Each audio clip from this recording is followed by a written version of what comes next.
What's up, everybody? Big Cop Diesel coming at you, and I wanted to do a video about a story that I was made aware of on LinkedIn, and the story is about a security guard in Atlanta who was shot and killed early Monday morning. Apparently, what had happened, he was doing his rounds, patrolling a parking garage in the downtown area, and some people were coming back to their cars, apparently from a nightclub or something. So this happened about 2 o'clock in the morning, and they found somebody breaking into cars, and the security guard got involved. I don't know if the people called the security guard and he responded, or the security guard came across the people breaking into the cars at the same time. But at any rate, shots were fired, and the security guard was shot and killed. And so one of the comments on LinkedIn was that they believe that there should not be an option for unarmed security when they're in contact with the public. And I agree with this 100%. I really don't see a place in today's day and age for unarmed security.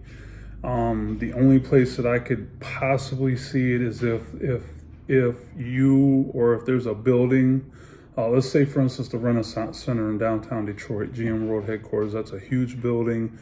And if there were metal detectors to get in the building, you had armed security outside the building, then maybe you could get away with unarmed security in the building, because theoretically everybody in the building is unarmed. They went through metal detectors and been screened. So the only people on the property that would have guns would be the armed security and the police department.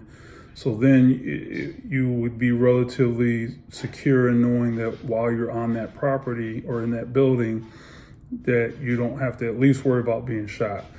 So if it's a scenario like that where the place is locked down, whether it's a business, an office building or something like that, where again you can ensure that nobody inside the building has a firearm, then I could see unarmed security working information desk and patrolling hallways and that kind of stuff. However, when it comes to public contact, and let me back up. I feel all security should be armed. Let me back that up real quick.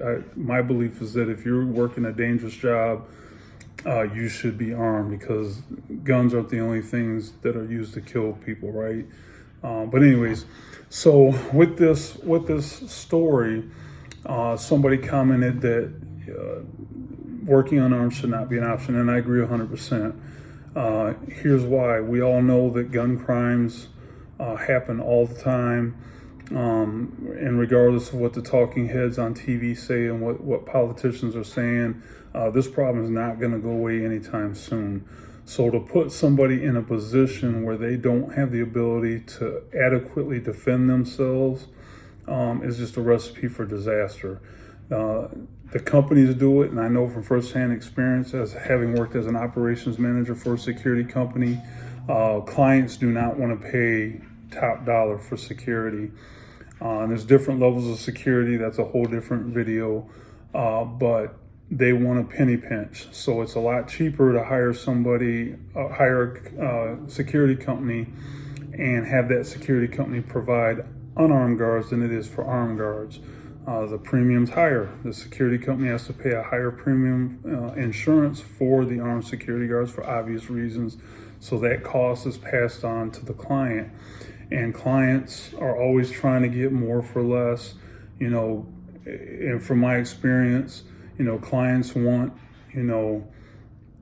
Navy SEAL type, Secret Service type security, and want to pay, the bottom dollar. And it just doesn't work that way. You cannot get top-notch security for bottom dollar. Like anything else, if you want top-notch security, you have to pay top-notch dollars. So the fact that this security guard was unarmed in an area which sounds like it was downtown Atlanta, they just had a mass shooting there a couple months ago. So why on earth, these people aren't thinking, these clients aren't thinking. And on the security side, Why the security guard would opt to work in an area like that unarmed is beyond me. It's not a knock on him. The guy's probably just trying to pay his bills like everybody else.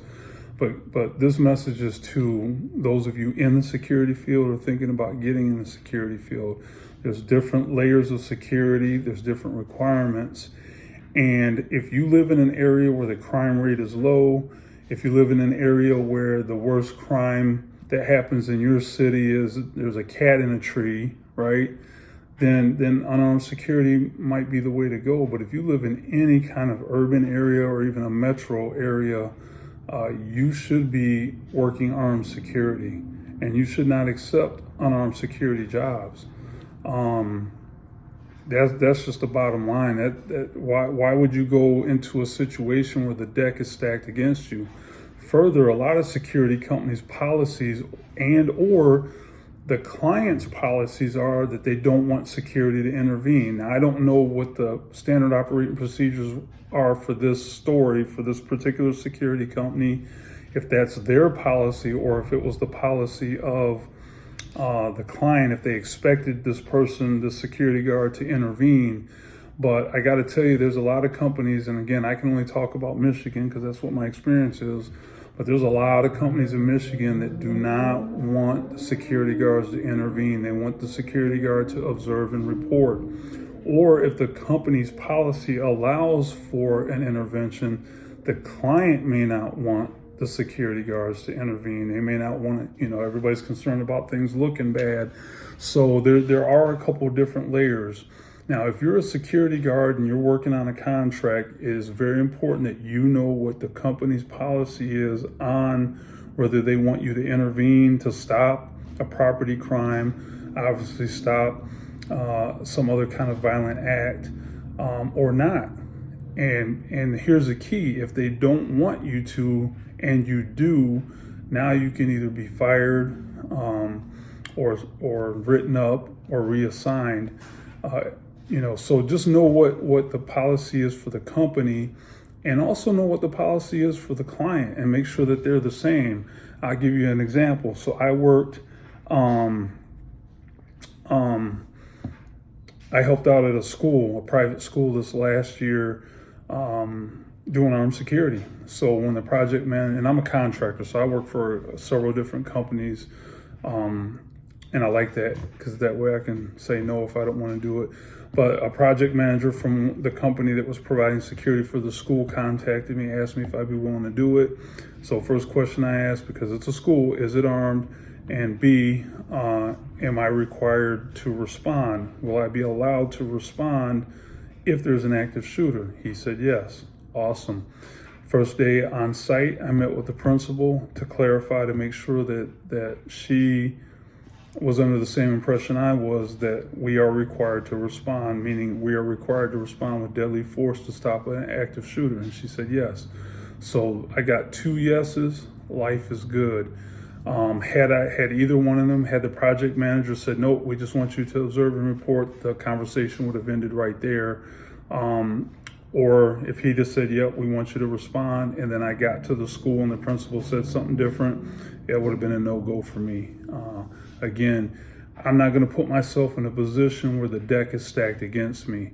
The reason why I choose to work armed security is because I'm ready, willing, and able to do what needs to be done. I don't ever want to have to do it, but I will if I have to. And so these are things that you got to take into consideration for yourself. Everybody works security for a different reason. And if you are somebody who's, you're just working to make extra money, maybe you have a full-time job and you do security on the side, and maybe you hope that nothing ever happens, and maybe in your heart of hearts that if something were to happen that you may not be able to pull the trigger, then you're in the wrong line of work. You got to do something different. So again, rest in peace to this security guard who got shot and killed down in Atlanta. But guys, it's very important that you know what the parameters of your contract and your standard operating procedures are, and act accordingly. All right, everybody, stay safe. Carry your firearm everywhere you go. Peace.